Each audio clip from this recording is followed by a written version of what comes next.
നമസ്കാരം. മലയാളി വാർത്ത ഇൻസൈഡിലേക്ക് സ്വാഗതം. ശത്രുവിനെ മടയിൽ കയറി ആക്രമിക്കുന്ന ഇസ്രായേൽ ശൈലി പലപ്പോഴും നമ്മൾ കണ്ടിട്ടുണ്ട്. എന്നാൽ സിറിയയിലെ മസ്യാഫിന് സമീപമുള്ള ഭൂഗർഭ ഇറാനിയൻ മിസൈൽ നിർമ്മാണ കേന്ദ്രം ഇസ്രായേൽ തകർത്തത് ഒരു വല്ലാത്ത കഥയാണ്. ഹിസ്ബുള്ളക്കെതിരെ ആക്രമണങ്ങൾ തുടങ്ങുന്നതിന് തൊട്ട് മുൻപ് സെപ്റ്റംബർ 8-ന് ഇസ്രായേൽ സിറിയയിലെ മസ്യാഫയിലുള്ള ആ ഭൂഗർഭ മിസൈൽ നിർമ്മാണശാലയ്ക്ക് നേരെ അതിശക്തമായ ആക്രമണം നടത്തി. ഇത് വെറുമൊരു ആക്രമണമല്ല, മറ്റൊരു രാജ്യത്തിൻ്റെ വ്യോമപ്രതിരോധ സംവിധാനം തകർത്ത് ഇസ്രായേൽ എങ്ങനെ തുളച്ചു കയറി എന്നതിൻ്റെ വ്യക്തമായ രൂപരേഖയാണ് ഇപ്പോൾ പുറത്തു വന്നിരിക്കുന്നത്. ഇസ്രായേലിൽ നിന്ന് 200 കിലോമീറ്റർ അകലെ സിറിയയിലെ ഏറ്റവും സുരക്ഷിത പ്രദേശത്തായിരുന്നു ഈ റോക്കറ്റ് നിർമ്മാണ കേന്ദ്രം. അവിടേക്ക് ഇസ്രായേൽ അയച്ചത് 120 കമാൻഡോകളെ.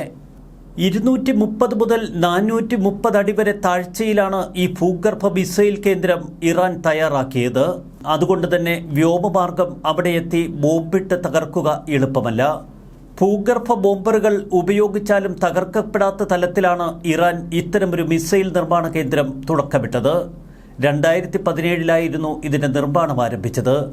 പിന്നീട് യഥേഷ്ടം മിസൈലുകൾ അവിടെ തയ്യാറാക്കി പിന്നീട് ലെബനനിലെ ഹിസ്ബുള്ളയ്ക്ക് കൈമാറിക്കൊണ്ടിരുന്നു. ഹിസ്ബുള്ളയുമായുള്ള ആക്രമണം മുൻകൂട്ടി അറിഞ്ഞ ഇസ്രായേൽ ഈ മിസൈൽ നിർമ്മാണ കേന്ദ്രം തകർത്തില്ല എങ്കിൽ ഹിസ്ബുള്ളയ്ക്ക് വീണ്ടും മിസൈലുകളും ആയുധങ്ങളും ആ മേഖലയിൽ നിന്ന് എത്തിക്കൊണ്ടിരിക്കും എന്ന് മനസ്സിലാക്കി. വലിയൊരു പർവ്വതനിരയുടെ അടിഭാഗത്താണ് ഈ മിസൈൽ നിർമ്മാണ കേന്ദ്രം തയ്യാറാക്കിയിരുന്നത്. ഇറാൻ 2017-ൽ ഇത്തരമൊരു മിസൈൽ നിർമ്മാണ കേന്ദ്രം അവിടെ ആരംഭിച്ചത് മുതൽ അതിൻ്റെ എല്ലാ വിവരങ്ങളും തങ്ങൾ മനസ്സിലാക്കിയിരുന്നുവെന്നാണ് ഇസ്രായേൽ വ്യക്തമാക്കുന്നത്. മൊസാദ് പൂർണ്ണമായി തങ്ങളുടെ ശ്രദ്ധ ആ മേഖലയിലേക്ക് പതിപ്പിച്ചിരുന്നു. 2021-ൽ വലിയ തോതിലുള്ള ഖനനം ഇറാൻ പൂർത്തിയാക്കി. വൻതോതിൽ മിസൈലുകൾ നിർമ്മിക്കുന്നതിനുള്ള ഉപകരണങ്ങൾ അവിടെ സജ്ജമാക്കി. തുടർന്നുള്ള വർഷങ്ങളിൽ ആയുധങ്ങളും മിസൈലുകളുമൊക്കെ അവിടെ നിർമ്മിച്ചുകൊണ്ടിരുന്നു.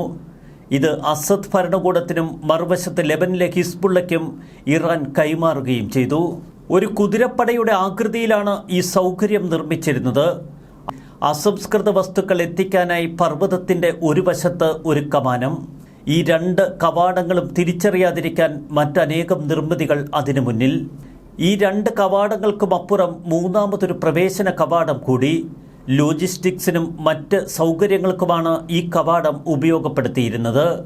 ജീവനക്കാർ ഓഫീസുകളിലെത്താൻ ഈ കവാടം ഉപയോഗിച്ചു. റോക്കറ്റ് ഇന്ധനത്തിനായുള്ള പ്ലാനറ്ററി മിക്സറുകൾ മുതൽ മിസൈൽ ബോഡി നിർമ്മാണം, പെയിന്റ് മുറികൾ വരെ സജ്ജമാക്കിയിരുന്നു. 300 കിലോമീറ്റർ വരെ ദൂരപരിധിയുള്ള ദീർഘദൂര മിസൈലുകൾ, 130 കിലോമീറ്റർ വരെ ദൂരപരിധിയുള്ള പ്രിസിഷൻ ഗൈഡഡ് മിസൈലുകൾ, ഹ്രസ്വദൂര മിസൈലുകൾ എന്നിവയുൾപ്പെടെ പ്രതിവർഷം 100 മുതൽ 300 വരെ മിസൈലുകൾ നിർമ്മിക്കാൻ ശക്തമായിരുന്നു ഈ നിർമ്മാണ കേന്ദ്രം. ലെബനനോട് താരതമ്യേന അടുത്ത് സ്ഥിതി ചെയ്യുന്ന ഈ മിസൈൽ നിർമ്മാണ കേന്ദ്രം ഭാവിയിൽ തങ്ങൾക്ക് വളരെ ഗുരുതരമായ ഭവിഷ്യത്തുകൾ ഉണ്ടാക്കും എന്ന് ഇസ്രായേൽ മനസ്സിലാക്കി. ഇറാൻ തങ്ങളുടെ സ്വന്തം മിസൈൽ നിർമ്മാണ കേന്ദ്രത്തിൽ നിന്ന് മിസൈലുകൾ ലെബനനിലെ ഹിസ്ബുള്ളയ്ക്കും അസദ് ഭരണകൂടത്തിനും കൈമാറിക്കൊണ്ടിരുന്നു. ഇറാനിൽ നിന്ന് നേരിട്ട് കരമാർഗം മിസൈലുകൾ എത്തിക്കുക ദുഷ്കരമായതുകൊണ്ടാണ് ഇത്തരമൊരു സംവിധാനം ഇറാൻ തയ്യാറാക്കിയത്. ഇറാൻ നിർമ്മിത മിസൈൽ കേന്ദ്രം തകർക്കുക എന്നത് വ്യക്തമായ ലക്ഷ്യത്തോടെ നടപ്പാക്കുകയായിരുന്നു ഇസ്രായേൽ. വർഷങ്ങൾക്ക് മുൻപേ ഈ മിസൈൽ കേന്ദ്രം തകർക്കുന്നതിൻ്റെ പ്രാധാന്യം ഇസ്രായേൽ മനസ്സിലാക്കിയിരുന്നു. എന്നാൽ ഇറാന്റെ നിർമ്മിതി കേന്ദ്രമായതുകൊണ്ട് ഒരാക്രമണം നടത്തിയാൽ അതിന് ബഹുമുഖ പ്രതിധ്വനികളുണ്ടാകും എന്ന് ഇസ്രായേൽ കണക്കുകൂട്ടി. അതുകൊണ്ട് തന്നെ നിലവിൽ ഒരു ബഹുമുഖ യുദ്ധം ആരംഭിച്ചപ്പോൾ ശക്തമായ നിർദ്ദേശമാണ് ഉന്നത ഉദ്യോഗസ്ഥർ ഈ മിസൈൽ നിർമ്മാണ കേന്ദ്രം തകർക്കുന്നതിൻ്റെ പ്രാധാന്യം മനസ്സിലാക്കി നൽകിയത്. തുടർന്ന് ഇസ്രായേൽ എയർഫോഴ്സിൻ്റെ ഷാൽദാഗ് എന്ന വിഭാഗത്തെ ഇത്തരമൊരു ദൗത്യമേൽപ്പിക്കുന്നു. പിന്നീടാണ് മിസൈൽ നിർമ്മാണ കേന്ദ്രം റെയ്ഡ് ചെയ്യാനുള്ള ഔദ്യോഗിക തീരുമാനം ഇസ്രായേൽ കൈക്കൊള്ളുന്നത്. അതിനും 2 മാസങ്ങൾക്ക് മുൻപ് ഷാൽദാഗ് യൂണിറ്റ് 665 അംഗങ്ങളെ ഇതിനായി പ്രത്യേകം പരിശീലിപ്പിച്ചു. വിവിധ മോഡലുകളും സാഹചര്യങ്ങളുമൊക്കെ കമാൻഡോകളെ പരിചയപ്പെടുത്തി. ഓപ്പറേഷനായി അതിന് സമാനമായ പർവ്വതനിരയിൽ പ്രത്യേക പരിശീലനങ്ങൾ നടന്നു. സിറിയൻ വ്യോമപ്രതിരോധ സംവിധാനങ്ങളെക്കുറിച്ച് ഈ അംഗങ്ങൾ കൃത്യമായി മനസ്സിലാക്കി. സൈനികർ കൃത്യമായി എവിടെയാണ് ഇറങ്ങുക, അവർ എങ്ങനെയാണ് ഈ സൗകര്യത്തിലേക്ക് പ്രവേശിക്കുക തുടങ്ങിയ കാര്യങ്ങളിലൊക്കെ കൃത്യമായ പഠനം അവർ നടത്തി. സൈറ്റിൻ്റെ രൂപരേഖ പലവട്ടം തങ്ങളുടെ അംഗങ്ങളെ പറഞ്ഞ് പരിചയപ്പെടുത്തി. ഓപ്പറേഷന് മുന്നോടിയായി നിരവധി ഇന്റലിജൻസ് വിവരങ്ങൾ അവർ ശേഖരിച്ചു. ഏറ്റവും അനുയോജ്യമായ ഒരു കാലാവസ്ഥയുള്ള ദിനം അതിനുവേണ്ടി ഇസ്രയേൽ കാത്തിരുന്നു. അങ്ങനെയാണ് സെപ്റ്റംബർ 8 എന്ന ദിവസം അവർ തെരഞ്ഞെടുക്കുന്നത്. സെപ്റ്റംബർ 8-ാം തീയതി വൈകുന്നേരമാണ് ഇത്തരമൊരു ദൗത്യത്തിനായി ഇസ്രയേൽ ഇറങ്ങിത്തിരിച്ചത്. ഷൽദാഗിലെ 100 അംഗങ്ങളും യൂണിറ്റ് 669-ലെ മറ്റൊരു 20 അംഗങ്ങളും 4 CH-53 യാസുർ ഹെവി ട്രാൻസ്പോർട്ട് ഹെലികോപ്റ്ററുകളിൽ കയറുന്നു. ഇസ്രയേലിലെ ഒരു എയർബേസിൽ നിന്ന് ഈ ഹെലികോപ്റ്ററുകൾ നേരെ സിറിയയിലേക്ക്. ശക്തമായ വ്യോമ പിന്തുണ നൽകുന്നതിനായി മറ്റൊരു 2 ആക്രമണ ഹെലികോപ്റ്ററുകൾ ഈ 4 ഹെലികോപ്റ്ററുകൾക്ക് മുന്നേ പാഞ്ഞു. അതിനു മുകളിൽ 21 യുദ്ധവിമാനങ്ങൾ, 5 ഡ്രോണുകൾ, 14 ചാരവിമാനങ്ങൾ. ആസൂത്രണത്തിൽ എന്തെങ്കിലും പിഴവ് സംഭവിച്ചാൽ മറ്റൊരു 30 വിമാനങ്ങൾ ഇസ്രായേലിന്റെ സ്റ്റാൻഡ് ബൈയിൽ കാത്തുകിടന്നു. ലെബനൻ തീരത്ത് നിന്ന് മെഡിറ്ററേനിയൻ കടലിന് മുകളിലൂടെ ഈ വിമാന വ്യൂഹം പറന്നു തുടങ്ങി. സ്വന്തം തീരത്തിന് മുകളിലൂടെ സിറിയയിലേക്ക് ഈ വൻ വ്യൂഹം പറന്നു കയറി. സിറിയൻ റഡാറുകളും വ്യോമപ്രതിരോധ സംവിധാനങ്ങളുമൊക്കെ ഒഴിവാക്കാൻ ഈ ഹെലികോപ്റ്ററുകൾ അസാധാരണമായ വിധത്തിൽ താഴ്ന്നു പറന്നു. ഇസ്രയേൽ വിമാനങ്ങളെ കണ്ടെത്താനും ഇടപഴകാനും കഴിയുന്ന ഡസൻ കണക്കിന് റഡാറുകളും പ്രതിരോധ സംവിധാനങ്ങളും സജ്ജമാക്കിയിരുന്നു സിറിയ. ഇതിന് സിറിയയെ പൂർണ്ണമായി സഹായിച്ചത് റഷ്യയും ഇറാനും. സിറിയയിലെ ഏറ്റവും ഉയർന്ന 2ാമത്തെ വ്യോമപ്രതിരോധ കേന്ദ്രമായിരുന്നു മസ്യാഫ് മേഖല. ദമാസ്കസിനെ മറികടന്ന് നേരത്തെ ചില ആക്രമണങ്ങളിലൂടെ ആ മേഖലയിലുള്ള റഡാറുകൾ നശിപ്പിക്കാൻ ഇസ്രയേൽ ശ്രമിച്ചിരുന്നു. സെപ്റ്റംബർ 8-ാം തീയതി വരെ ആ റഡാർ സംവിധാനങ്ങൾ നന്നാക്കിയെടുക്കാൻ അസദ് ഭരണകൂടം ശ്രമിച്ചില്ല. ഇറാനിൽ നിന്ന് അതിൻ്റെ സാങ്കേതിക വിദഗ്ധർ എത്താത്തതായിരുന്നു മുഖ്യ കാരണം. എന്നാൽ ഇസ്രായേലിന് കൂടുതൽ തലവേദനയുണ്ടാക്കിയത് റഷ്യൻ സൈന്യം സിറിയൻ തീരത്ത് അവരുടെ സ്വന്തം വ്യോമപ്രതിരോധ സംവിധാനങ്ങളോടെ ശക്തമായി നിലകൊണ്ടു. ആ കാലഘട്ടത്തിൽ അവരുടെ എണ്ണം വളരെ വലുതാക്കിയിരുന്നു. ഹെലികോപ്റ്ററുകൾ ലക്ഷ്യസ്ഥാനത്തേക്കെത്താൻ 18 മിനിറ്റുകളാണ് എടുത്തത്. ഈ സമയത്ത് ഈ വിമാനങ്ങളൊന്നും കണ്ടെത്താൻ സിറിയയുടെ റഡാർ സംവിധാനങ്ങൾക്ക് കഴിഞ്ഞില്ല. സിറിയയുടെ ശ്രദ്ധ തിരിക്കാനായി ഇസ്രായേൽ എയർഫോഴ്സിന്റെ ഫൈറ്റർ ജെറ്റുകളും ഡ്രോണുകളും നേവി മിസൈൽ ബോട്ടുകളും മറ്റൊരു ലക്ഷ്യം കേന്ദ്രമാക്കി ആക്രമണങ്ങൾ നടത്തി. മറ്റ് നിരവധി സൈറ്റുകളിലേക്ക് ഒരേ സമയം ബോംബാക്രമണങ്ങളാണ് ഇസ്രായേൽ നടത്തിയത്.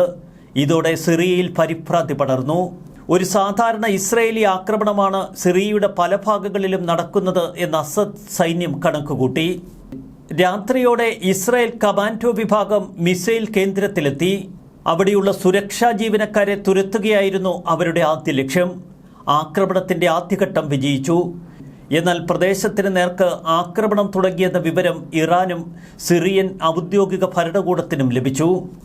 ഇതോടെ കൂടുതൽ സേനാവ്യൂഹങ്ങൾ ഈ പ്രദേശത്തേക്ക് തിരിഞ്ഞതായി ഇസ്രയേൽ മനസ്സിലാക്കി.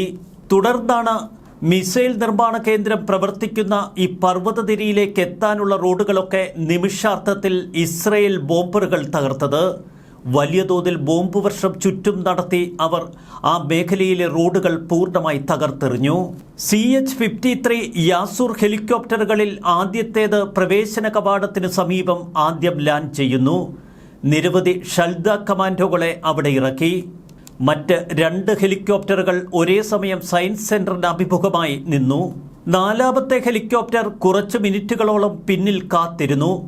ആദ്യത്തേത് ഇറങ്ങുന്നതിന് മുൻപ് അധിക സൈനികരെ അതിൽ നിന്നിറക്കി. തുടർന്ന് 100 കമാൻഡോകൾ തങ്ങളുടെ ദൗത്യം നിർവഹിക്കുന്നതിനായി ആ ഉത്തരവിനായി കാത്തു നിൽക്കുന്നു. കമാൻഡോകളിൽ ആർക്കെങ്കിലും പരിക്കേറ്റാൽ ഇപ്പോഴും ഹെലികോപ്റ്ററിലുള്ള 20 യൂണിറ്റ് അംഗങ്ങൾ നടപടിയെടുക്കണം.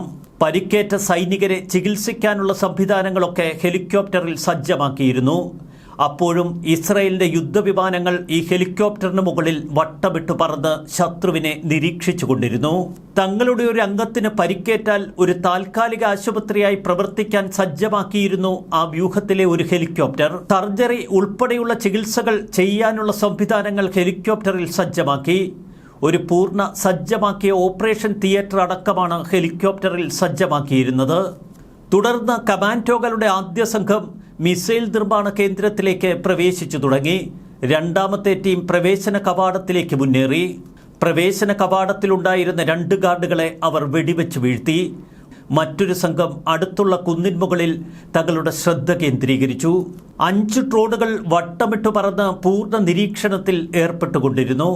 ഭൂഗർഭ സൈറ്റിലേക്കുള്ള പ്രവേശന കവാടത്തിലെ ഹെവി ഡ്യൂട്ടി വാതിലിലൂടെ കടന്നുപോവുകയാണ് മുഖ്യ തടസ്സം. ആസൂത്രണത്തിലും ദൗത്യത്തിലുമൊക്കെ പങ്കെടുത്ത ഉദ്യോഗസ്ഥർ പറയുന്നതനുസരിച്ച് ഇതൊട്ടും എളുപ്പമായിരുന്നില്ല. എന്നാൽ ആദ്യ 50 മിനിറ്റിനുള്ളിൽ തന്നെ കമാൻഡോകളുടെ ആദ്യ ടീമിന് പ്രവേശന കവാടങ്ങളിലൊന്ന് തകർക്കാൻ കഴിഞ്ഞു. ലോജിസ്റ്റിക്സിനും ഓഫീസുകളിലും എത്താനുള്ള കവാടത്തിലൂടെ സൈനികർ നേരെ സൈറ്റിലേക്ക് പ്രവേശിച്ചു. 2 ഉൽപാദന കവാടങ്ങളും ഇതിനകം കമാൻഡോകൾ തകർത്തു. ഇതേസമയം സ്ഫോടക വസ്തുക്കളുമായി കമാൻഡോകളുടെ മറ്റൊരു സംഘം പ്രവേശന കവാടത്തിലെത്തി. സ്ഫോടക വസ്തുക്കൾ സ്ഥാപിക്കാനുള്ള സംവിധാനങ്ങൾ ഒരു ഹെലികോപ്റ്ററിൽ അവർ കൊണ്ടുവന്നിരുന്നു. സ്ഫോടക വസ്തുക്കൾ ക്രമീകരിക്കാനായി 50ഓളം കമാൻഡോകൾ തങ്ങളുടെ പ്രത്യേക ദൗത്യത്തിനായി മിസൈൽ ഉൽപാദന കേന്ദ്രത്തിലേക്ക് കയറി.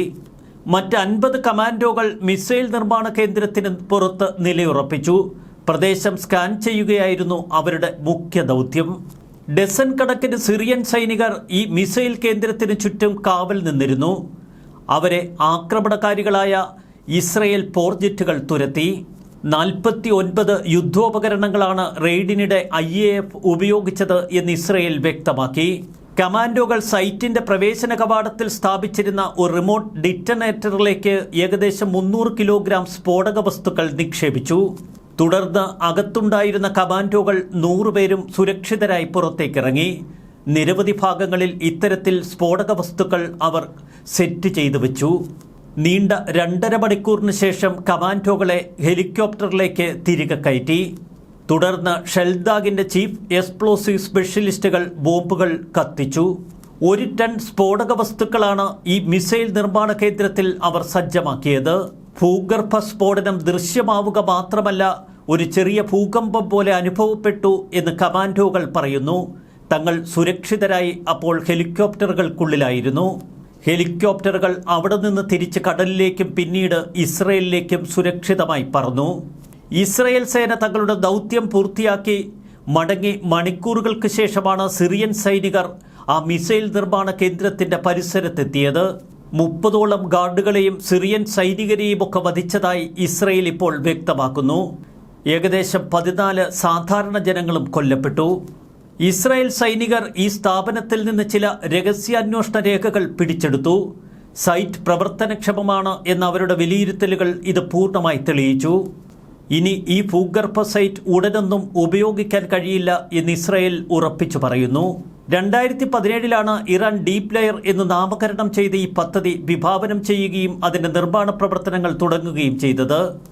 2023 ഒക്ടോബർ 8 മുതൽ ഹിസ്ബുള്ള ഇസ്രായേലിന്റെ നേർക്ക് നിരവധി റോക്കറ്റ് ആക്രമണങ്ങൾ നടത്തിയിരുന്നു. ഈ ആക്രമണങ്ങൾക്ക് മുഖ്യമായി അവർ ഉപയോഗിച്ചത് ഈ മിസൈൽ നിർമ്മാണ കേന്ദ്രത്തിൽ നിന്നുള്ള മിസൈലുകൾ. അപ്പോഴേ ഇസ്രായേൽ കുറിച്ചിരുന്നു ഇത്തരമൊരു ആക്രമണ പദ്ധതി. ഈ മിസൈൽ നിർമ്മാണ കേന്ദ്രം റെയ്ഡ് ചെയ്ത് നശിപ്പിക്കാൻ ഇസ്രായേൽ നേരത്തെ തന്നെ ഔദ്യോഗികമായി തീരുമാനമെടുത്തിരുന്നു. ഈ ആക്രമണങ്ങളിലുടനീളം റഷ്യൻ സൈനിക കേന്ദ്രങ്ങൾക്ക് ഒരുവിധ പരിക്കുമേൽക്കാതിരിക്കാൻ ഇസ്രയേൽ പ്രത്യേകം ശ്രദ്ധിച്ചിരുന്നു. അസാധാരണമായ വിധത്തിൽ ഇസ്രയേൽ ശത്രുവിൻ്റെ രാജ്യത്തിലേക്ക് കടന്നു കയറുകയും അവരുടെ മിസൈൽ നിർമ്മാണ യൂണിറ്റ് പൂർണ്ണമായി തകർത്തെറിയുകയും ചെയ്ത വല്ലാത്തൊരു കഥ. ന്യൂസ് ഡെസ്ക് മലയാളി വാർത്ത ഇൻസൈഡ്.